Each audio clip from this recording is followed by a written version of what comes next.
ಸರ್ಕಾರಿ ನೌಕರದಾರರು ಇಬ್ಬರು ಕೂಡ ಅದರ ಬಗ್ಗೆ ಏನು ಹೇಳ್ತೀರಿ? ಈಗ ಸರ್ಕಾರಿ ನೌಕರಿದಲ್ಲಿ ಇದ್ದು ಇಂಥ ಕೃತ್ಯ ಎಸಕ್ಕೆ ಮಗನ ಬಿಡ್ತಾರೆ. ಅವರು ಒಂದು ಶಿಕ್ಷಣ ಇಲಾಖೆದಾಗ ಎಲ್ಲ ಟೀನ್ ಏಜ್ದವರೇ ಇರ್ತಾರೆ.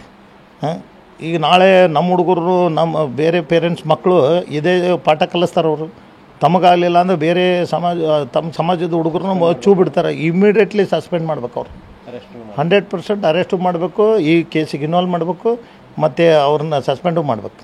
ಮಾಡಲಿಲ್ಲ ಇದಕ್ಕೂ ಕೂಡ ಉಗ್ರ ಹೋರಾಟ ನಮ್ಮ ಸಮಾಜದವ್ರು ಆಲ್ರೆಡಿ ಎಲ್ಲ ತಾಲೂಕು, ಜಿಲ್ಲಾ, ರಾಜ್ಯ ಎಲ್ಲ ಮಠಾಧೀಶರು ಎಲ್ಲ ಜಾತ್ಯತೀತವಾಗಿ ನಂಗೆ ಸಪೋರ್ಟ್ ಮಾಡತ್ತಾರೆ. ನಾಳೆ ಅವ್ರನ್ನ ಮಾಡಿಲ್ಲ ಅಂದರೆ ನಾ ಯಾರ್ಯಾರ ಹೆಸರು ಯಾಕೆ ಹೇಳತ್ತೀನಿ ಅಂದರೆ, ಈಗ ಆಲ್ರೆಡಿ ಸೋಷಿಯಲ್ ಮೀಡ್ಯಾದಾಗ ಅವರೇ ವೈರಲ್ ಮಾಡಿ ಅವರೇ ಸಿಕ್ಕೊಂಡ್ರ. ನನಗೆ ಏನೂ ಮಾಹಿತಿ ಇರಲಿಲ್ಲ. ಫಯಾಜ್ ಕುಟುಂಬದವ್ರು, ಅವ್ರ ತಂದೆ ಆಗಲಿ, ಅವ್ರ ತಾಯಿ ಆಗಲಿ, ಅವ್ರ ಸಿಸ್ಟರ್ ಆಗಲಿ, ಮತ್ತು ಅವನ ಜೊತೆಗೆ 4 ಮಂದಿ ಮನೆ ಹೆಸರು ಕೊಟ್ಟೇನೆ, ಅವ್ರು 4 ಮಂದಿ, ಇವ್ರನ್ನೆಲ್ಲರೂ ಕೂಡ ಇಮಿಡಿಯೇಟ್ ಅರೆಸ್ಟ್ ಮಾಡ್ಬೇಕಂತ ನಾನು ಕೇಳ್ತೀನಿ. ಈಗ ಎಲ್ಲರೇ ಆತ್ಮಕ್ಕೆ ಶಾಂತಿ ಸಿಗಬೇಕು, ಅವ್ರ ಜೊತೆಗಿದ್ದವರೆಲ್ಲರೂ ಕೂಡ ಅರೆಸ್ಟ್ ಆಗಬೇಕನ್ನೋದು ನಿಮ್ಮ ಬೇಡಿಕೆ? ನಮ್ಮದು ಅದೇ ಬೇಡಿಕೆ. ಇವತ್ತಿಂದ ಮಾತ್ರ ಪ್ರಕರಣ ಆಯ್ತಿಲ್ಲ. ಈಗ ನಾನು ಈಗ ನೋಡಿತಕ್ಕಂಥ ವಿಷಯಗಳನ್ನು 2 ದಿವಸನಾಗ ಹೊರಗೆ ಬಂದವು. ನನಗೂ ಗೊತ್ತಿರಲಿಲ್ಲ ಯಾರ್ಯಾರು ಇನ್ವಾಲ್ವ್ಮೆಂಟ್ರ್ ಅಂದರೆ, ಯಾರ್ಯಾರು ಪ್ರೊವೋಕ್ ಮಾಡ್ಯಾರ ಅಂತ ಗೊತ್ತಿಲ್ಲ. ಇವತ್ತಿನ ಬರ್ತಾಯಿದೆ. ಅದ್ರ ಮೇಲೆ ನಾನು ಕಂಪ್ಲೇಂಟ್ ಕೊಡ್ತೀನಿ. ಅವ್ರನ್ನೂ ಕೂಡ ಇನ್ವಾಲ್ವ್ಮೆಂಟ್ ಮಾಡ್ಕೊಂಡು ಅವ್ರನ್ನೂ ಅರೆಸ್ಟ್ ಮಾಡ್ಬೇಕಂತ ನಾನು ಕೇಳ್ತೀನಿ. ಅಲ್ಲಿವರೆಗೂ ಹೋರಾಟ. ನಾನು ಒಬ್ಬಂದೇ ಹೋರಾಟ ಇಲ್ಲ, ಇಡೀ ನಾಡಿನ ಸಂಸ್ಥೆಗಳು ಮತ್ತು ಸಂಘಟನೆಗಳು ಮತ್ತು ಎಲ್ಲ ಪಕ್ಷದ ಲೀಡರ್ಸ್ಗಳು ಅದ್ರ ಜೊತೆಗೆ ಎಲ್ಲ ಜಾತ್ಯತೀತವಾಗಿ ಪಕ್ಷಾತೀತವಾಗಿ ಹೋರಾಟ ಮಾಡತ್ತಾರೆ.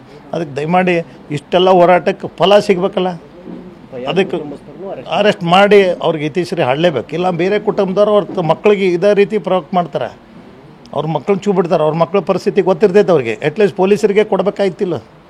ಅವರ ಪೊಲೀಸರಿಗೆ ಮಾಹಿತಿ ಕೊಟ್ಟಿದ್ರೆ ಹಿಂಗೆ ಹಾಕಿದ್ದಿಲ್ಲ. ಮತ್ತು ನನಗೆ ಬಂದಂಥ ಮಾಹಿತಿ ಫಯಾಜನ ತಂದಿನ ಮರ್ಡರ್ ಮಾಡೋಕ್ಕೆ ಹೋಗಿದ್ದಂತೆ. ಅದು ಕೂಡ ನಂಗೆ ಸುದ್ದಿ ಬಂತು. ಎಲ್ಲೇ ಪೊಲೀಸ್ ಸ್ಟೇಷನ್ನಾಗ ಮುಚ್ಚಳಿಕೆ ಪತ್ರ ಬರೆದು ಮನವಳ್ಳಿ ಸ್ಟೇಷನ್ನಾಗ ಬರ್ಸ್ಕೊಂಡ್ರಂತೆ. ಈ ರೀತಿ ವಿಕೃತ ಮನಸ್ಸಿದ್ದಾಗ ಯಾರನ್ನಾದರೂ ಬಲಿ ತಗೋತಿದ್ದ ಸ್ವಲ್ಪ ದಿವಸ ಒಳಗೆ ಹಾಕಿಸ್ಬೇಕಾಗಿತ್ತು, ಅಥವಾ ಊರು ಬಿಡಿಸ್ಬೋದಾಗಿತ್ತು.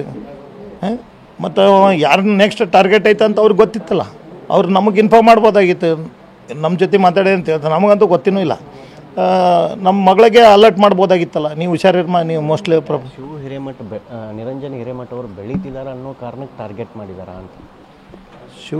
ನಿರಂಜನ್ ಹಿರೇಮಠ ಅವರು ಬೆಳೀತಿದ್ದಾರೆ, ತಮ್ಮ ಉದ್ಯಮವನ್ನು ನೋಡಿ ಟಾರ್ಗೆಟ್ ಮಾಡಿದ್ದಾರೆ ಅನಿಸುತ್ತಾ? ಮಗಳ ಹಂತಕ್ಕೆ ಅದೇನು ಮಿಲಾಪ್ ಆಗೋದಿಲ್ಲ. ಬಟ್ ಆಫ್ಟರ್ ಈ ಮರ್ಡರ್ ಕೇಸ್ ಆದಿಂದ ನ್ಯಾಯ ಸಿಗಬಾರ್ದು ಅನ್ನೋ ಬೆಳವಣಿಗೆ ಮುಂದೆ ಈ ರೀತಿ ಆಗಬಾರ್ದು, ಏನು ಬೆಳೀತಾರೆ ಅಂಥೇಳಿ ಇದು ಕೂಡ ಈಗ ಕಾಣದ ಕೈ ಕೆಲಸ ಮಾಡತ್ತವು ಅಂತ ನನಗೆ ಸಂಶಯ ಇದೆ. ಇದಿಷ್ಟು ನಿರಂಜನ್ ಹಿರೇಮಠ ಅವರ ಮಾತು. ಕ್ಯಾಮ್ರಾ ಪರ್ಸನ್ ಶಿವಾಜ್ ಜೊತೆ ಶಿವಕುಮಾರ್, TV9 ಹುಬ್ಳಿ.